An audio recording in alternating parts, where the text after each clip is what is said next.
Ladies and gentlemen, Figma versus Framer. Which design tool should you be using? Well, today we're going to go through each one of them and I'm going to show you what they're best used for, as well as what you should be looking out for when making your choice. So let's check it out. Right, so let's jump straight in and have a look at Figma. Okay, so some of the very awesome things that Figma offers is real-time collaboration. You also have prototyping and animation. Now, Figma does include powerful prototyping tools.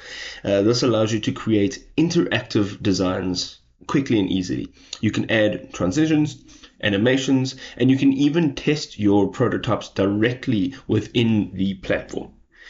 And if that's not enough, you've got tons of community resources. There's a vibrant community where you can share your templates, plugins, all of your resources, and you can also share from others.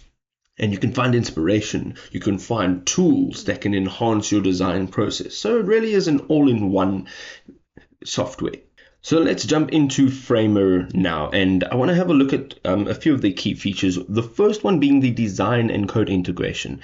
The Framer's design and code integration really stands out. It has the ability to blend design as well as code. It allows you to create high fidelity prototypes that can be directly translated into code, which is an absolutely amazing, powerful tool for developers as well as designers who are working closely together. Of course, these are two different mindsets and they work with two different things altogether. It also has, of course, that interactive prototyping, which allows Framer to excel in creating interactive prototypes, highly interactive prototypes. This will be advantageous when creating animations and interactions. You can design complex user flows and transitions that closely mimic the final product, which is amazing. This provides a bit more of a realistic experience for users and stakeholders. It also has responsive design capabilities. So if you're looking to allow your creativity to adapt seamlessly with different screen sizes, it's particularly beneficial for this. If you're looking to do web and mobile app designs, you will definitely be intrigued by this feature.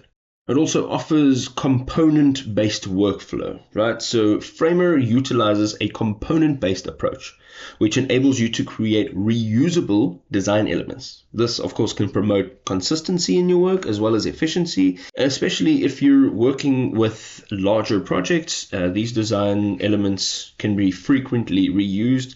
It's absolutely awesome. It also has a built-in design system, which basically makes it easier to kickstart your projects. You can leverage the resources that you are using and have created to maintain design consistency, and you can definitely speed up your workflow.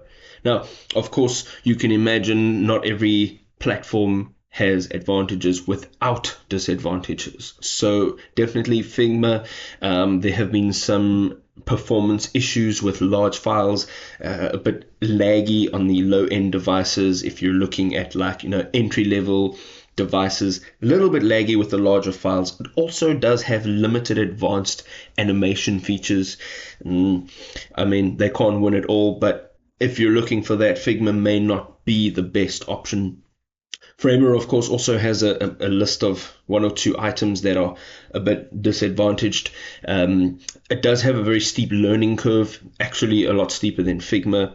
The combination of design and code can be quite overwhelming, especially if you're a beginner. It can be almost too much. You may need to invest a little bit more time, though, when you're using Framer, and allow yourself a little bit more time to really learn how to use it. It is also less focused on static design, so Framer is primarily geared towards interactive design and prototyping, which may not be ideal for every user. However, if you do need to create static designs or layouts, maybe Framer is not the option for you.